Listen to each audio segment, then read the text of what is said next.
I did not have sexual relations with that woman. Yes or no? Did you ever take banned substances to enhance your cycling performance? Yes. I had no prior knowledge of the planned assault on Nancy Kerrigan. I am deeply sorry for my irresponsible and selfish behavior I engaged in. What's up, guys? Welcome back to Oops the Podcast. Julio Gallerati here, joined by Ryan, the Muscle Man, Randy Lynch. Thank you. I'm just sipping on a 400-calorie protein drink right now. NBD. No big deal. I'm saying that, in jest, it is a big deal, like you. Thank you. Is it delicious? It's pretty good. I love it, bro. Good for you. Rip No it. free ads, though. No free ads. I had a weird dream last night. Talk to me. And I'd love for you to maybe help me figure out if there's anything to learn from it. Sure. So I was having a dream, and it was a accepted student's day at the University of Rhode Island. And I was transferring to URI for my senior year. From where? I'm assuming Quinnipiac. Cool. I don't know. This is just the setting I was plopped into. And I'm in the dining hall, and at the end of the dining hall is a big buffet for everybody to eat. And as I'm walking through, there's a woman that's working at the university. Above her is a glass ceiling, and the light is kind of beaming through, and it's kind of blinding me as I'm walking towards the buffet. And she's between me and the buffet. And as I walk past her, along with everybody else, she says, "Excuse me, hey you, excuse me." And I just kept walking. And as I continued to walk, she said, "You in the orange shirt," or whatever I was wearing. "You in the orange shirt, the green shorts, I'm talking to you, mister." And in that moment, I could have done one of two things. I could have stopped and turned around and talked to her, or two, I could have just kept going. And I decided to keep going towards the food.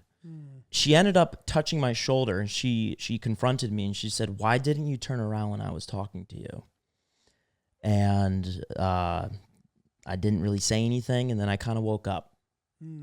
So is there anything from there that? Yeah, I mean, it sounds like this is sort of a metaphor for inequality in men's and women's wages in the workplace. The glass ceiling, which is the famous sort of metaphor for that to begin with, and the woman was sort of shouting into the void, to the man in the orange shirt who is earning more money than her, even though he is less qualified. And I'm a student. And and you're a student, and she's trying to somehow come for the gap, which hopefully ladies stick with it, and hopefully that will be a thing that happens. Yeah, I don't know. The thing is, when you were trying to ignore somebody, you need to fully commit to the bit. If I were to at any point in her telling me, hey you, if I were to stop for half a second, right, that in itself is an acknowledgement that I heard her. Or if I continue to stay poised and direct in the route that I was going as she's saying this to me, you could get away with ignoring somebody and planting the seed in their mind that maybe they didn't hear you. Yeah, it's possible. Yeah. It's possible. You got to be careful out there if you're ignoring people, and, pay your people fairly based on their accolades and their resume. Yeah. I was excited when I was in the dream about the prospect of kind of flashing back 10 years, because 10 years ago is when I started college. I was excited in the dream about I'm young, I'm going to college. And then I woke up and I was just a little melancholy, just knowing oh no, you're here. You had any weird dreams lately? Yeah, but I don't really remember them, to be honest. Yeah. Yeah. I was just breathing. No. And I dude, I don't know. I'm not always I know that things in dreams mean things, and there are specific things that really mean things, but most of the time I don't wake up curious about what it might mean. I just think it's my brain fucking being asleep, doing shit that makes no sense. I do find it fascinating though how long, and this is sort of an Inception idea, a sort of principle that they talk about in that movie, how so much time can go by in a dream, but it hasn't actually gone by in real life. And I don't know if that is something that has nothing to do with the theory of relativity or not, which is the idea that time is relative. because your dream time is much slower than real time. So keep dreaming, folks. Keep dreaming. Speaking of dreaming, going to Hollywood, how's LA? Oh, LA was good, but I want to talk about something else first. So, dude, I have identified the person who lives upstairs. The artist. The artist. I don't want to dox him, so I'm not gonna say. Well, if you dox him, you'd be doxing yourself. I know, but I still would think it's fucking weird as shit if he knows that I'm talking about him on a pod. Like I'm not willing to do that. So all I'll say is this guy's a pretty big artist. I had never heard of him before, and he sort of has his own lane. He does like faith-based music, dude. But like is not really like, it's almost like he's the modern iteration of what that would look like. I'm going to show you him right now. Did I already send him to you? You sent me a picture. I sent him to you. I know exactly and his name and stuff? Yeah. Crazy. So anyway, I didn't even know that was a thing, but it's amazing how all that I've learned from this is that in this day and age, it's incredible how you can be a huge deal and people can not know who you are. Before it was pretty black and white. You were a celebrity or you weren't. Mm-hmm. You know what I mean? And the people who weren't were sort of like looked down upon. Like the term C-list celebrity or D-list celebrity was like, had a taste to it. Mm-hmm. But now it's like, you can be that person and be revered and loved by your fan base, and you can also be rich. Filthy rich. So yeah. that's cool. And we need to figure out how to unlock the latter part of that, Lynch. How are we going to get filthy rich? I don't know. Your TikTok's been blowing up lately. My TikTok's doing well internationally. We're climbing. We're unfolding. And we're doing it. Speaking of doxing, I realized that I said Ashley's boyfriend's name on the pod before she had even said it on her pod. Oh. I had dinner with her in LA and we were joking about this because I was like, it wasn't a big enough thing. Like I obviously did it innocently. I hung out with the guy. You post pictures of him. I didn't know. Like, how am I supposed to know? If anything, she would have said, don't say anything or whatever. I don't think if she cares and it doesn't matter, but it is funny that I did that. And I deemed that it would be weirder for me to say something about it than to just let it go because it wasn't a big deal. And I knew that people would probably message her. She clearly didn't care. So I was like, whatever. So we had a quick chuckle about it. But you never know, dude. You never know when you're fucking throwing someone out there. People listen hard. Yeah. And I bet that's all like the Reddit thread someone maybe posted on their podcast thread, like, oh my God, go to this timestamp on this YouTube video. Look what Julio said. That's totally the name. And then people are going back and forth and confirming and denying. Yeah, right. Exactly. So anyway, people listen hard. Just know that no harm, no foul there, I think. And I think she calls him Sparkly Eyes. So shout out to Sparkly Eyes as we will continue to call him. You know what's funny too, dude? Like his name was not that easy to say. So it's funny that I spent all this time trying to figure out how to say his name when in reality I wasn't even supposed to be saying it at all, which is kind of funny. Go figure, right? Like I asked a couple different people. I'm like confirming. I'm like, is this how you say it? Mm-hmm. Like, I'm not totally sure. But yeah, dude, I was in LA, had a nice time. I had dinner with Andrew, Colin, and Ashley. Andrew's fiance, Brenna, who I had not yet met, but I had, was very familiar with her because of all the posting that he's done with her. And then my friend Andy as well joined us, who I had mentioned last episode. His channel launched. I went to the party. He flew into Chicago to come to my special, which was very supportive. So I wanted to make sure that I showed up for him as well. And everybody had a nice time together, all good. But we stayed at our friend's house. They have a house in LA. It's beautiful.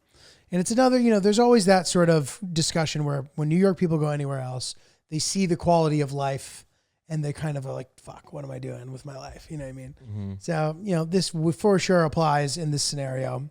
Though I'm not sure we would be able to get ourselves a house this nice, but this was a great house. It was in Venice. They have a garage. I mean, it's beautiful, livable, like amazing situation. Now it's funny when you're a homeowner, you sort of have these unique problems. Everybody has unique, whether the roof needs whatever it might be. So they have a funny one where they have these parrots and crows that are really loud in the morning. They're constantly yapping, and I guess they peck on the roof, and it's really fucking annoying. So are they their parrots? No, they're just wild parrots and crows that live outside.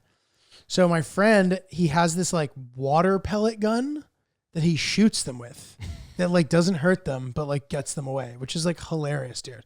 And the thing, you can set it to automatic rapid fire mode, where it's like, dude, it's the funniest fucking thing.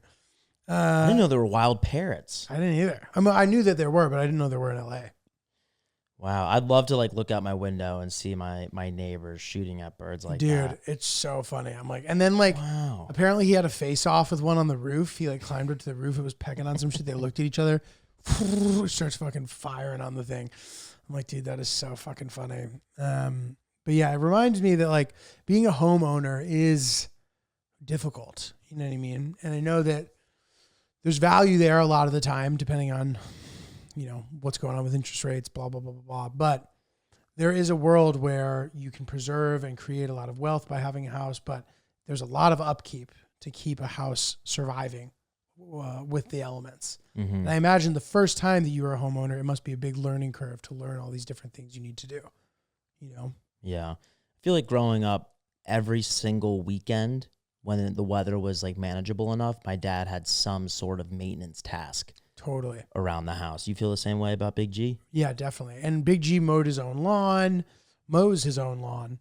He's always raking leaves. He's always up to something. Changing some sort of, like changing the oil in his car, the gutters, whatever. There's always something. You know what I mean? So it does not seem easy. And part of me is like, man, I don't know if like I even want to deal with that shit. But also, if you don't deal with that shit, you're either paying somebody else to deal with it for you, which is expensive. Also, whether you're a homeowner or not, if you live in a condo, you're paying for the maintenance. Or you're renting an apartment where you're creating no value and just throwing money down the drain. Yeah. So what is the move? Not really sure. But they managed to squeeze us.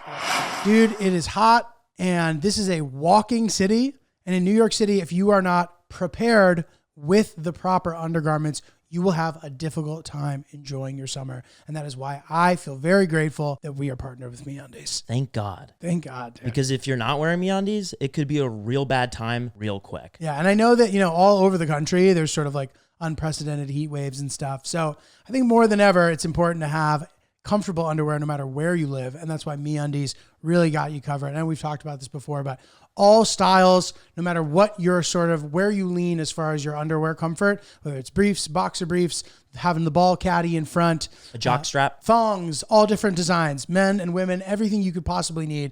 MeUndies has got you covered. My favorite design is this classic black boxer brief. My entire underwear collection is this exact piece of underwear. This boxer brief is the best. It is breathable. It is elastic. It is comfortable, and it's cool. They're oh so comfortable. And physically cool, not just aesthetically cool. I needed to make that. No, that's totally fair. But both. I'm glad that you said that. That needed to be said. All day wear, you're rocking your MeUndies, you're going to be good to go. That's why we love working with them. I'm so grateful that I have so many pairs in my dresser. It's never a difficult choice.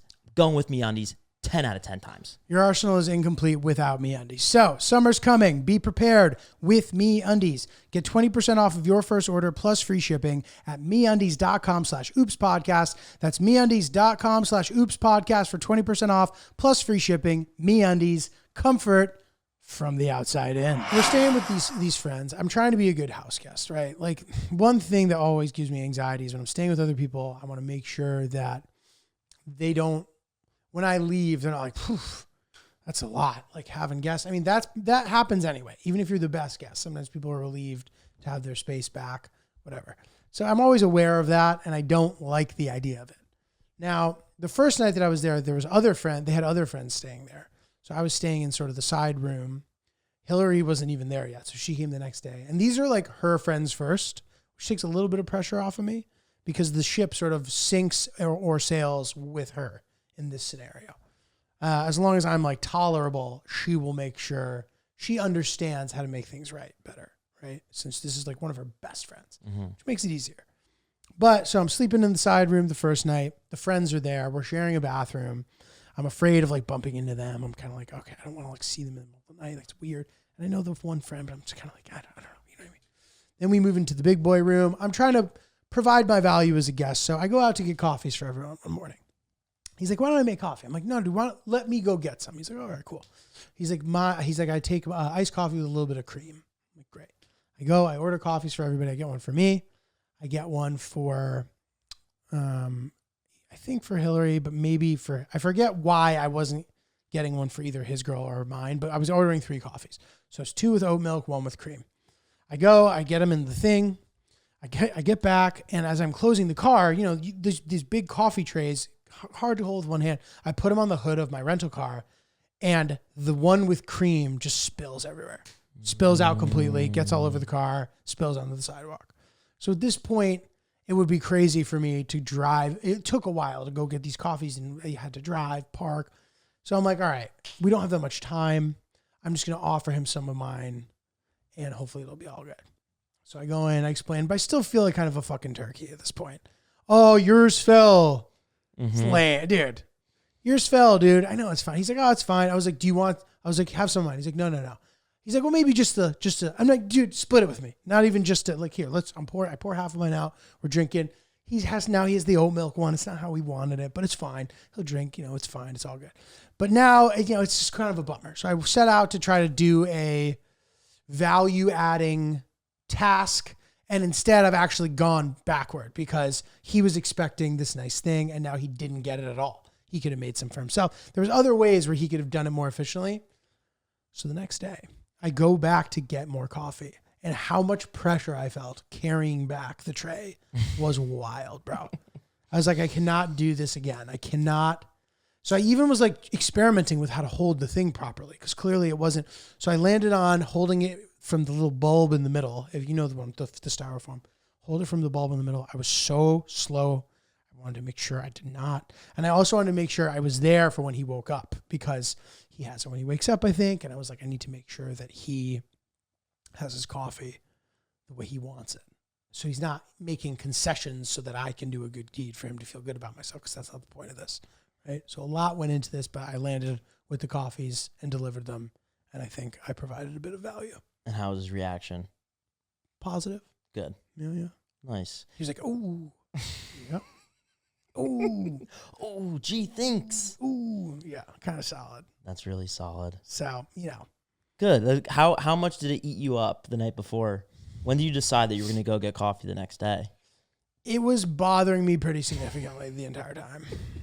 I couldn't stop thinking about it, and it was embarrassing and lame. Could you compartmentalize it, or could Hill Dog see it on your face throughout the day? I know nobody knew that I was thinking this. Like, I didn't carry on. I just sort of like in the moment tried to sort it out, and I was like, I'm sorry. And then I'd make the occasional joke about it. I'd be like, oh, I'll grab coffees. I'll try my best not to spill any this time. Ha ha ha. Like in our group chat, you know what I mean? Nice. That kind of shit. It was really bothering you. It's a loser move, dude.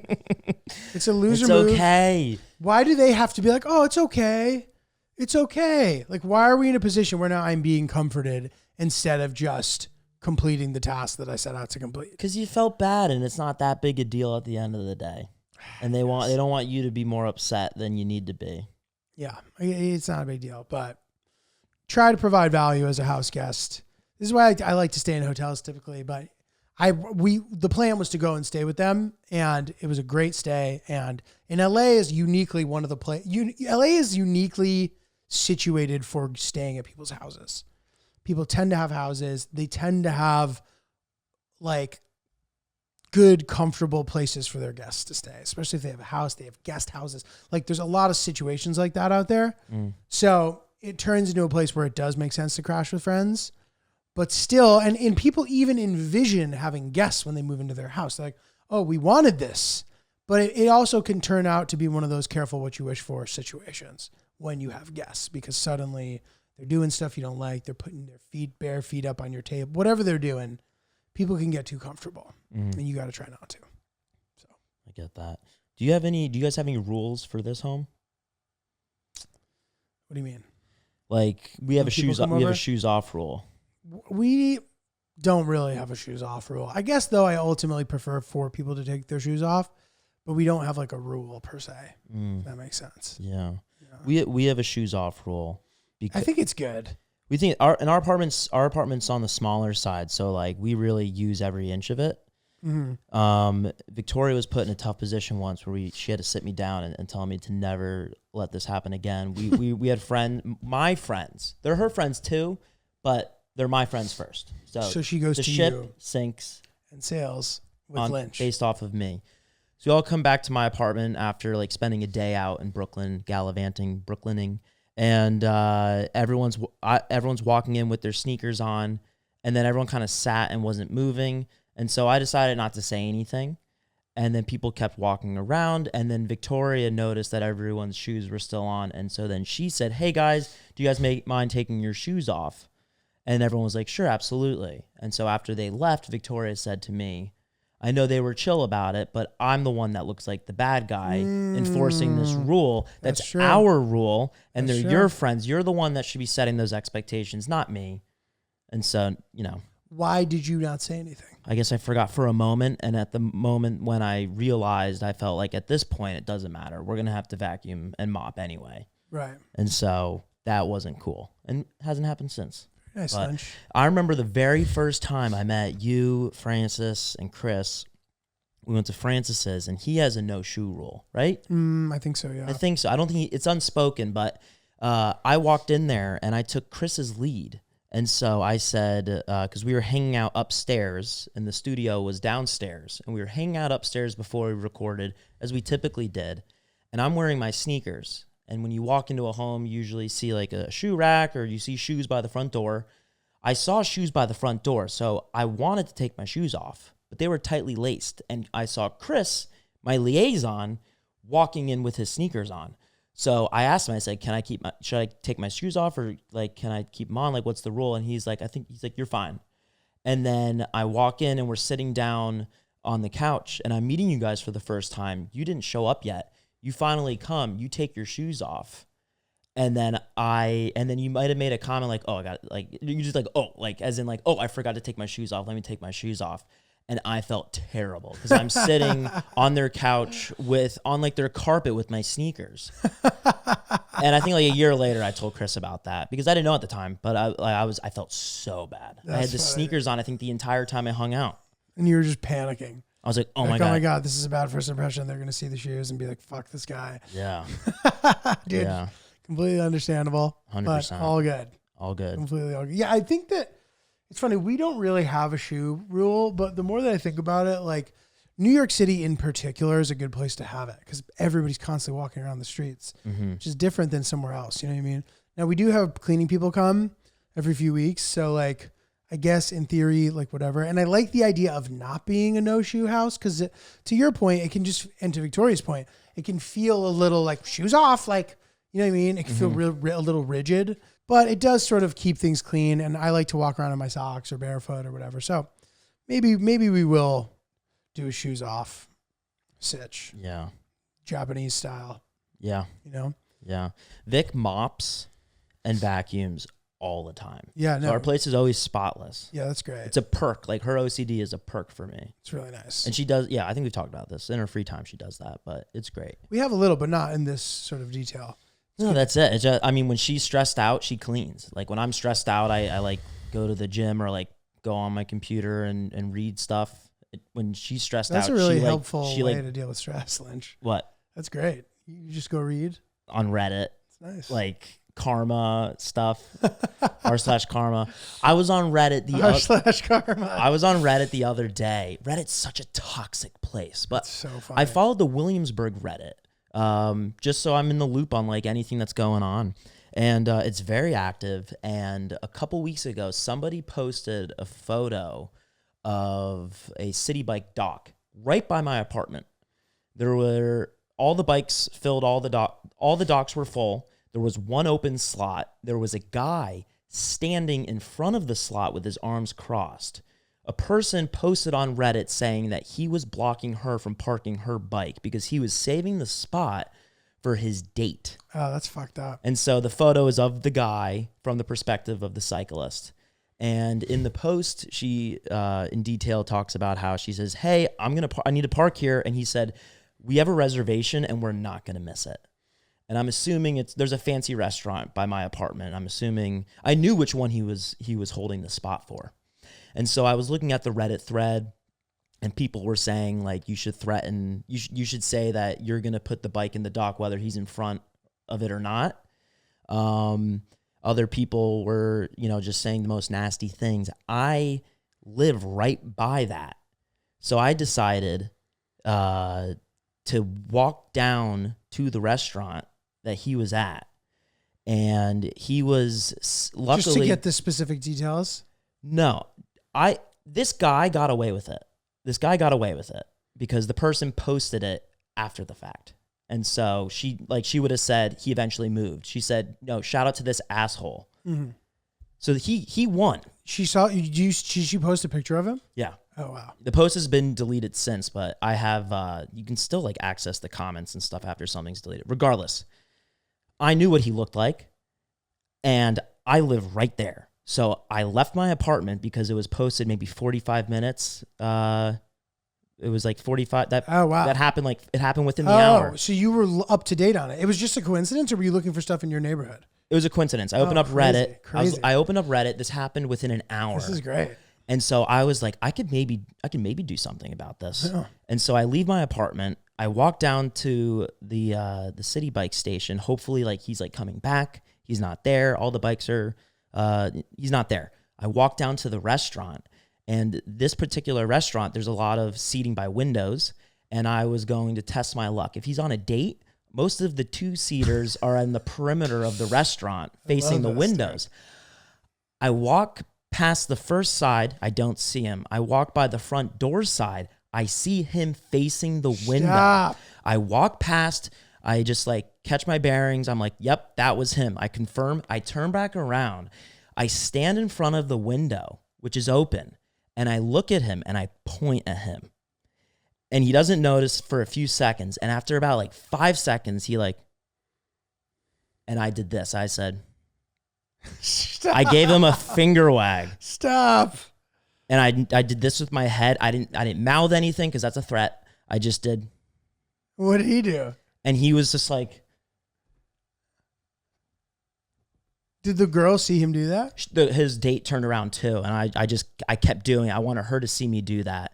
And then I just did this and then I walked back home. Hilarious. Yeah. Chipotle killer strikes again. He's a bad person. Dude, that's hilarious. So, dude, all right, I'm gonna play devil's advocate Shoot. here. I think that this guy handled this wrong for sure, but I also think there's a world where he could have been nice and gotten the same outcome and be like, "Hey, look, I have a date. I'm really lonely, and this girl's out of my league, and I really want it to go well. And if there were, and I miscalculated the amount of bikes that would be available. Is there any way you would do me a solid and not park here? I bet you the girl would have been like, no problem." Mm-hmm. So maybe that's not playing devil's advocate. That's just a suggestion for this guy in the future. For this because guy in the future. him just standing there like this, being like, "Thou shall not pass," not acceptable. Yeah. It's not your bike rack. And she said in the post that when she asked, he said, we're not missing this reservation. I'm not moving. My date will be here any second. I'm not moving. Like the tone and the entitlement there. Like, Not cool. Not cool. Worthy of a finger wag. Agreed. No, So- you did the right thing. That's hilarious that you did that. Did you go report on the Reddit thread? I think I could dox myself if I talk about the comments on there. Okay. I didn't go back and report, but I did say he probably is going to Misi. I figured that's where it was. Yeah, I'm like, he's definitely going to Misi. What a scum. And the thread was like really popping. Hilarious. It was really popping. Great restaurant, by the way. And hilariously, I don't know if you guys have seen me live, you've maybe heard this joke, but my nut allergy joke happened there. Really? Yeah, at that restaurant. It's a great restaurant. It wasn't their fault, by the way. And we still go back and think it's great. It's like one of the best restaurants in town. Yeah. But LOL. Mm-hmm. Yeah. Well, dude, I have not to switch gears here, but I have a funny hack that was told to me that I thought was very impressive. Oh, shoot. So shout out to my friend Rudy Wilson, who pioneered this technique. I think him and his family all do it. And it is a way to effectively sleep on a plane. This is what they do. They'll bring some sort of bandana or like sheet that's sort of size appropriate when they go on a plane.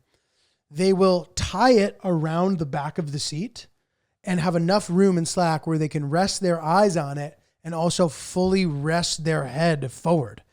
And it's like a cradle for your head that also blocks the light.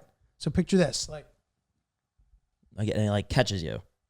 and it catches you so that you have a thing to like lean on. It's fucking brilliant, dude. Mm-hmm. That's really nice. Right? Yeah. Is it makeshift? Yes. I think it's some sort of bandana or small towel or something. Bandana feels like the right sort of dimensions and thread count. Mm-hmm. But dude, what a move. That is I'm going to great try move. that in the future. Yeah. Pretty solid, right? I like that a lot. I can't fall asleep on the plane. I like that a lot. I wish you do the pod like this.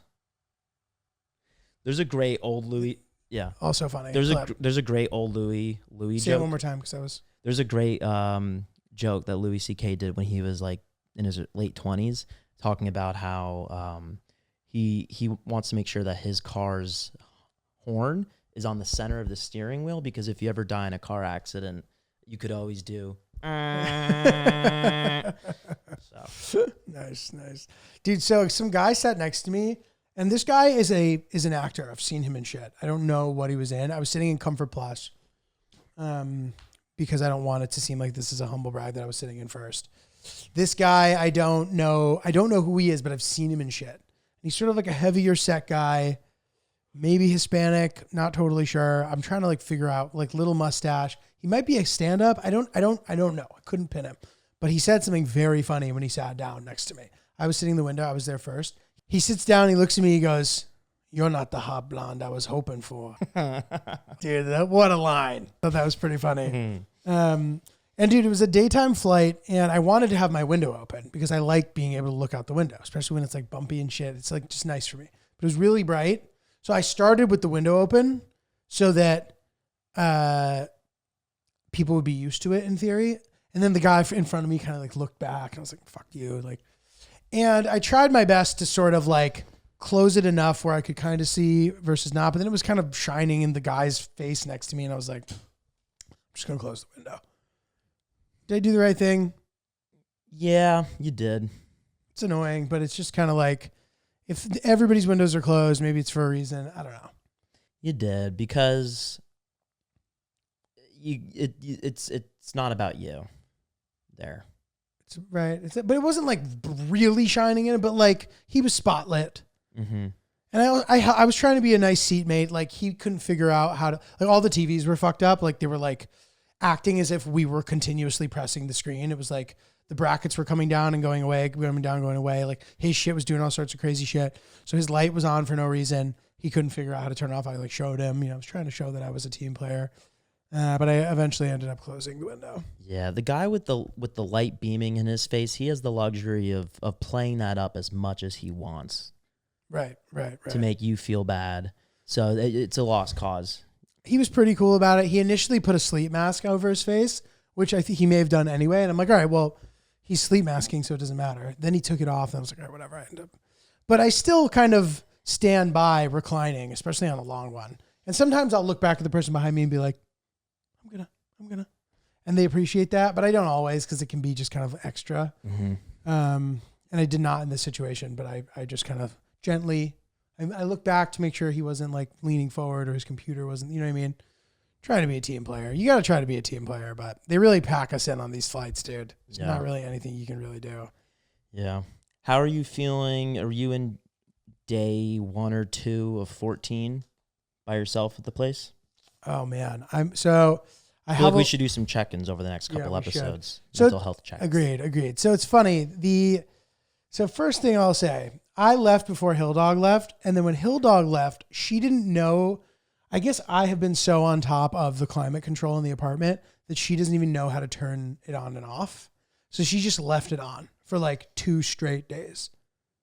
And our bill is already a lot.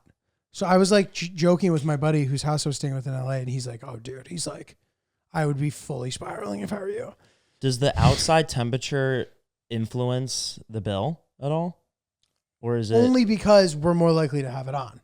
But the apartment generally stays pretty cool, like even when it's hot. We're sort of sandwiched. We're not on the top floor.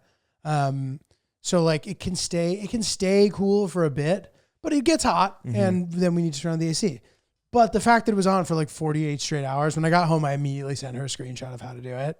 And she kind of like didn't apologize. She's just sort of like, whatever. Like, okay, I left it on. Who fucking cares? And I didn't want to be too much of a dad, but it was like one of my more dadly moments, like controlling the temperature and being like, who left this on? Yeah. You know what I mean? Yeah. It makes sense. Did it like click? And I asked her, I was like, did you turn off the air conditioning? And she's like, I don't think you can. I'm like, oh really? Yes. Oh really? Yeah, you can. Oh sure. Okay. She's like, I turned it to dry.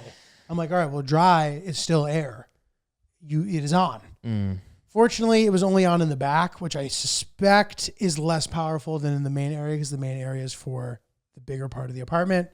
Hopefully the damage won't be too bad. But bro, like even when we were judicious, our bill was like $400 last month, our electric bill, which is a lot. It is a lot. You know? But my question is, yeah, you leave it on for 48 hours. That's going to be expensive. But does the temperature outside influence how much it costs? I don't think so. Inside. No. So depending on like the energy used, is there more energy used when it's hotter outside? Only because I'm turning the air conditioning on. Yes, but not necessarily like if it was like, so you're saying if it's 80 degrees outside and you leave the air conditioning on for 48 hours, is that the same amount of money that it would cost if it was 92 degrees outside and you left the air conditioning on for 48 hours? I believe so, but I don't know for sure. Meaning like, you know, if in the winter when maybe there's less energy being used in general in that capacity, yeah, because air conditioning is more expensive than heat from what I gather, maybe if I left it on for 24 hours, it might be a little bit less then. Now, I don't know how that works. I know that sometimes like on a given month, you could use the AC the exact same amount in June and July and the bill won't exactly be the same. I don't know what contributes to that, but it's a good question. And that makes sense. You want to look it up? I don't think we'll figure it out. I just know when my Con Edison bill, it has bar graphs on it. Yeah. I assume it has something to do with that. Yeah, that makes sense. The winter is typically a time when electricity usage is higher. Oh, interesting. Is it because the heating is more like steady? Yeah. That makes sense. Well, dude, I don't know. Like Hill Dog being away, things like right now it's the summertime. I'm trying to sell my special. Things move a little slowly during the summer. People kind of work a little bit less. The 4th is coming up. I'm trying to fill my road schedule. I'm sort of like depending on people that I work with to do things for me. And it's just moving a little slowly, which is fine. I think it like is par for the course. So that's just like a little anxiety provoking because I'm like, I need to be busy and I need to work so I can pay for my life. And it's sort of a thing where,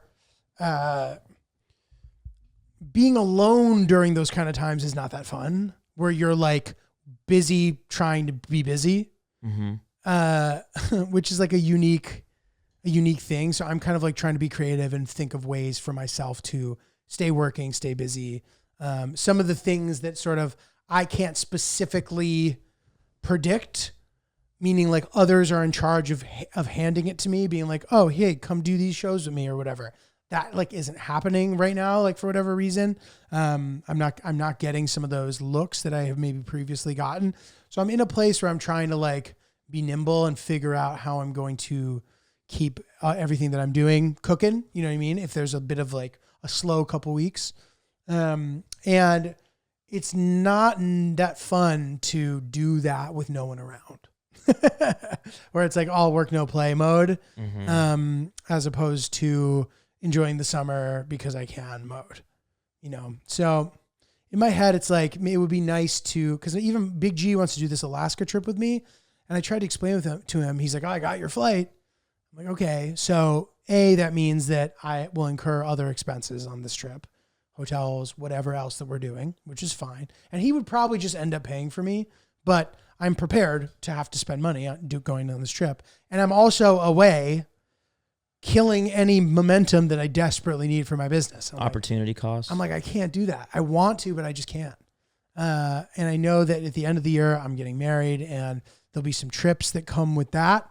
And those are things where I'm going to take the time. So I really want to be able to earn those, which is sad. You don't want to have to be in that kind of position, but this is a job where you don't just progress and then that's that, where it's like, oh, you lose your job. Okay. Now you're just going to get similar jobs where you make the same amount of money because your resume says XYZ. This is a job where that is not how it works at all. And it's like things can kind of come and go. So hopefully I'll sell my special, hopefully this and that. But as I'm sort of building out my future, I would prefer to have Hill Dog be around in the near term. Yeah. Cause you don't allow yourself to take that break. Yeah. And like, you can't turn the switch off if it's just you in work mode. Yeah. Yeah. So also I'm trying to figure out how I'm going to do my next video series and whether someone will like help me do it and help me execute it, or if I'm just going to end up doing it out of pocket, but I just need to make some money if I'm going to do it out of pocket. So kind of far from having the disposable income I need to execute something like that. Mm-hmm. And but in a perfect world, doing it by myself and paying it for myself sounds like the best scenario. Because sure, I can like work for someone and do it, or work with someone and do it, but suddenly now we're discussing how it should be done, and I'm doing things I don't want to do, or having to make things I don't want to make. You know what I mean? Like in a perfect world, it would be nice to just be like bankrolled the way that like the artists of yesteryear were. You know, there was a whole artist-patron relationship back in the 17th century or whatever, or even before that, the 15th century, 16th century, the Renaissance, where Michelangelo was able to just paint because the Medicis or whatever were taking care of him in Florence as he sort of did his thing. I may be combining stories there. I forget if Michelangelo was the one there or if it was Leonardo da Vinci or whoever. But these great artists that we all know, they were able to make whatever they wanted and do the things they wanted because a rich family was paying for them. And that feels less common these days. And I wish that it weren't. But I also don't expect any handouts. I'm just going to keep grinding and keep playing this game and figure it out. You know, Lynch? Figuring it out, playing the game.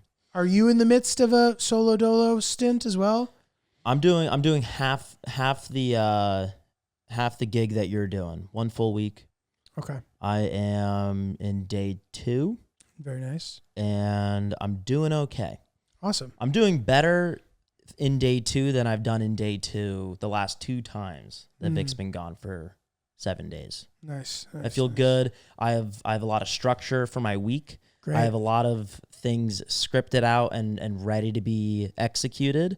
And I feel very optimistic. Great. I have been very proactive in regards to just this industry and like my work, and I feel pretty good. It's great. I'm excited for her to come back. I do think by like Thursday or Friday, the somber will sink in a little bit, but I'm trying to do the same as you. Keep myself busy. Great, man. Keep myself busy. Love to see it. Yeah. So,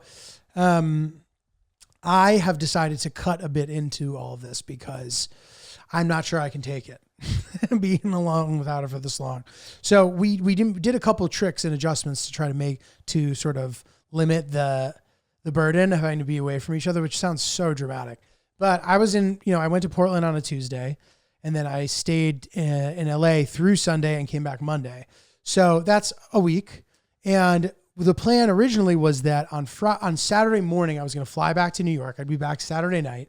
And then Monday morning, very early, Hillary would have to come to LA for her job. So instead, she's like, why don't we do this? Why don't you stay in LA through the weekend if you don't have anything going on in New York? I will come to LA. We can hang for a couple of days. It'll be great. And then we go our separate ways. So now she's in LA doing work stuff. She's then going to Chicago to spend some time with her family. And since the 4th is a pretty slow comedy time, like really, really slow. I think that like the 4th of July, New Year's Day, and Thanksgiving are the slowest comedy days of the year. Even Christmas, there's comedy. Christmas Eve, there's comedy. But those 3 days in particular. So I'm like, okay, how about for the 4th? Maybe I'll go to Chicago for a couple of days. Her house is like very comfortable. They have a pool. Like it's super chill. Her family's super chill. I was like, that sounds really nice. I'll go do that for a couple of days. And then I'll be back in New York for the weekend so I can hustle around and try to do spots and make shit happen, So that's great. So it's about a week. Yeah, it'll make it a little better. Flight update. I'm doing pretty good. It's funny, like lately I've been like a little bit stressed, I'll be honest. Like, so I haven't been enjoying my time as much. And because of that, things that used to really make me excited have not been making me as excited. And I'm trying to remember to like let go of that and be as excited. So the idea of my flights racking up are like is not as exciting as it has been previously. But I'm ahead of where I was last year, and I want to keep. That's exciting. Right? That's exciting. I should be excited. I should be excited. That's exciting. I'm at 22 flights. I know it's nothing crazy, but last year this time I was at like 17. I ended the year with like 50 somehow still, which I think I just like went on the road with Pete or something, and just fucking ripped it and got like 12 flights in September or something, flying private and shit. So I'm trying to stay excited, national parks, like stuff like that, prospect traveling. So keeping the flights going. And even by adding that little Chicago trip, I'm like, all right, there's a couple more flights. Like, fuck yeah, trying to. Good. Yeah. Dude. Trying to rip it and, enjoy the summer, but also be productive. Find the balance. Good. But I'll say this, dude. And did you have something else you were going to say? I saw you do and I was like, is he good? I was just going to add fluff. I'd rather hear what you have to say than me cushion what you said. Well, I was watching the Federer documentary. I don't know, you guys may have seen some of the marketing. The marketing. There's a cool thing where it's like Federer playing tennis with himself on like different screens in a way where like, for example, in Times Square, on one side it's 35-year-old Federer, on the other side of Times Square it's 10-year-old Federer, and they're hitting balls back and forth virtually, and it's this like cool, giant, fun marketing thing. And it's to promote this documentary on Amazon Prime, which is called The Last 12 Days. It's about Federer's final 12 days where he announces his retirement. He then goes and does the Laver Cup and plays. It's his final professional match. The Laver Cup counts as like a tour event, but there's no points. It's like weird. I don't know. It's sort of like this thing that Federer thought of to help promote Rod Laver's legacy. And also I'm sure that they make some money on it, whatever. So it's like an exhibition? Kind of, but like it's on the calendar. What's it called again? Laver Cup. Okay. So anyway, this kind of chronicles the final 12 days of it all. It feels a little contrived to me, the whole thing. The last 20 minutes or so are pretty powerful and interesting to some degree because it feels more real. But the whole idea of it all, like these guys, they want to seem like they're friends and they're friendly. And like Nadal and Federer have this great relationship, but it's not like they're constantly hanging out. And maybe that's because they're big, massive, rich celebrities that are basically businesses. And like they support so many people. It's like a whole business infrastructure. So maybe they just don't have time to hang with each other. They're from different countries. When would they hang? But they're friendly. But they've sort of mentioned in certain interviews that like they're not like texting each other constantly. They weren't at each other's weddings, but they have this unique bond for guys who are rivals where they really like each other. They get along, and you get to see a little bit of that in this, but it still kind of feels very like awkward. Like the guys show up and it's on camera and Fed daps up Murray and Djokovic and Nadal, and it kind of just feels weird. And then at the end, there's some, so it's like, I'm kind of torn about it because I'm like, Federer has this great personality, but like, why is he so inclined to like connect with the fans still? Even as his retirement, he's on this like press journey. I'm like, what is this? I don't get it, but I'm fascinated by it. I'm fascinated by the fact that people even care. People really like Federer. He's this popular athlete. And even though now his records don't have as much of a leg to stand on because Djokovic or Nadal or both of them have sort of like taken those from him, we still all are like, Federer is our favorite.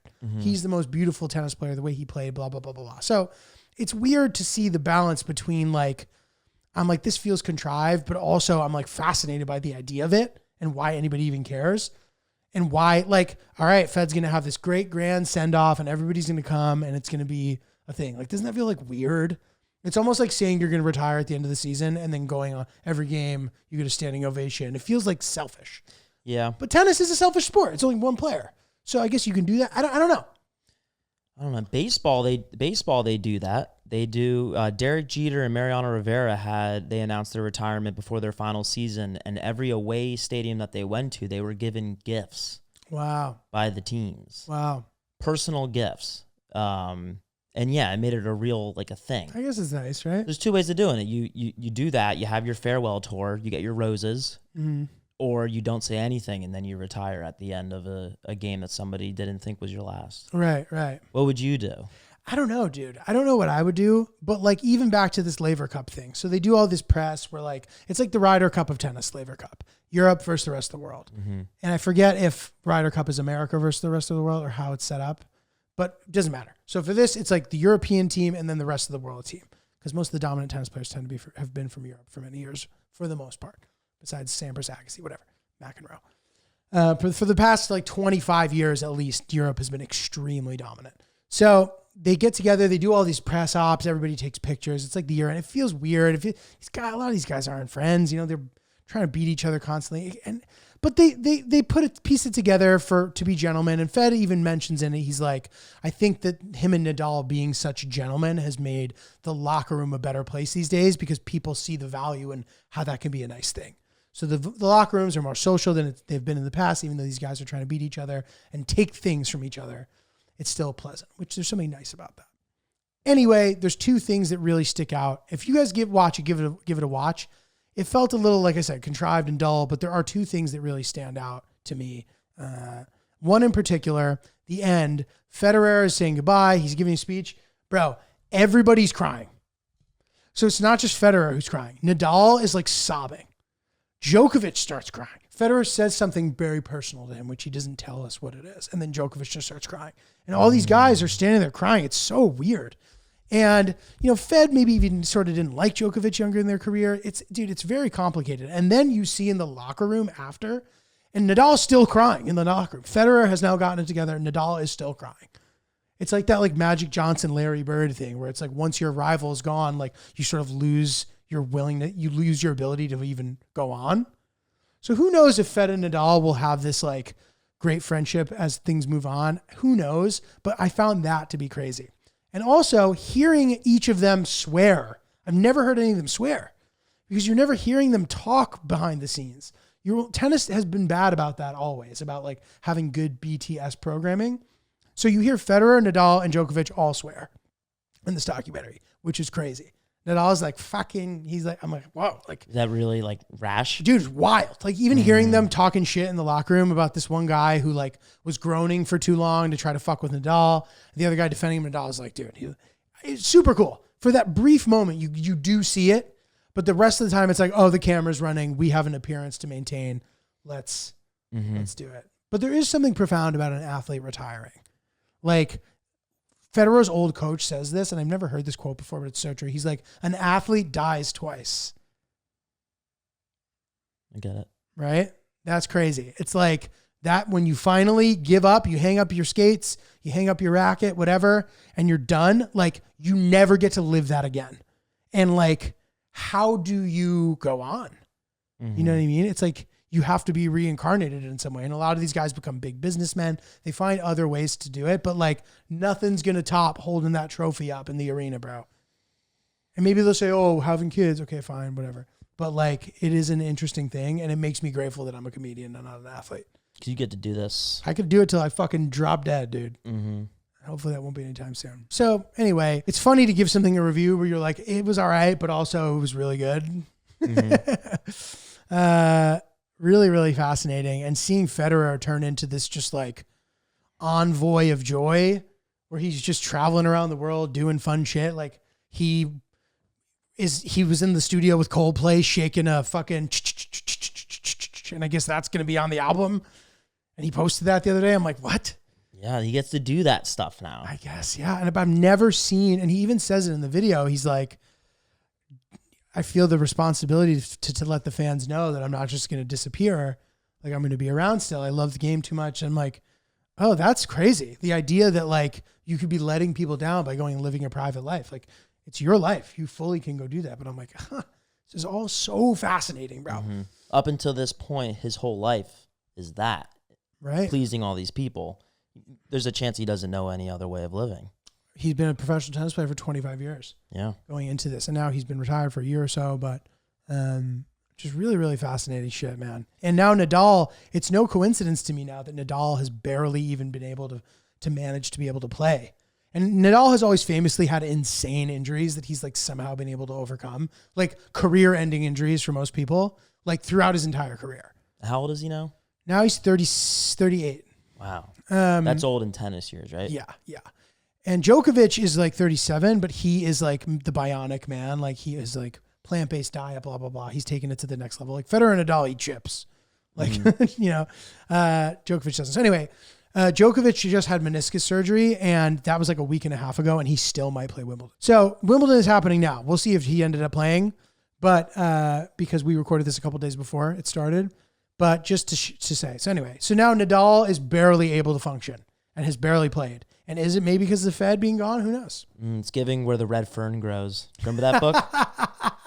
No, but that's great. Do you know what that means? I forget. No. There's like these two dogs, and one of them dies. They were like so connected. Once one died, the other one just hung out by its grave and stopped eating and then died because it needed to be with it. Yeah, and then that's where it was buried right next to the dog. That's where the two red ferns grew. It's very sweet, but it is indeed giving that. Great apps, guys. Go buy some merch, oopsthepodcast.com. We have these sick Oops tees that are honestly really fucking cool. Shout out to Andy Paz for designing these for us, and to Brooke Reynolds, who designed our Ryan Lynch's Pizza Pie tee. We also have the Sliding into the DMs t-shirt to commemorate my and Hill Dogs Union, as well as the pod in general. So go get some of these items. They're great. Got that Oops streetwear. Please give us a sub on YouTube, even if you listen. Helps us out a ton.